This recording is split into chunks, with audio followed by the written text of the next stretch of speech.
99 গলিতে মামা এরকম করতে আইলু। এই জিনিসটা আমি আমার জীবনে দেখি নাই মামা। পুরাই ডিস্টিং।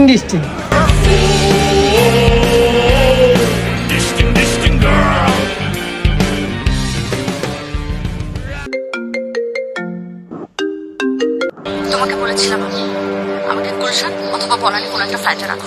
তুমি আমাকে রাখলে ব্যাটারি গলির মতো একটা জায়গায়, মিডল ক্লাস একটা ফ্ল্যাটে।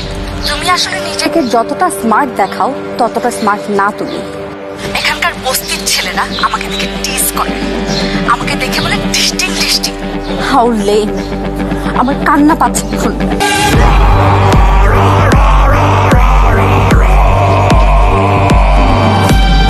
একটু আগে আমার গার্লফ্রেন্ড গেছে দিক দিয়া, পরে টিজ করছে কে? কে আপনি? এলাকায় ওপেনে ম্যাচিং লেয়া ঢুকে আছেন, আর আপনার গার্লফ্রেন্ড কে? ব্যবহার তো বেশি ভালো লাগলো না আপনার। তুই আমার ব্যাঙাস? ওই ভাই আপনি কার কাছে দিচ্ছেন? চিনি নাম করে থানা কি ওয়ার্ড কি কাগজ লাগে চলেন। আজকে কি গেছলা এটা একদম ভরে দেবো কিন্তু। তুই কি নেতা? হ্যাঁ নেতা, আমি নেতা। মা খাইতে আছি দাঁড়া।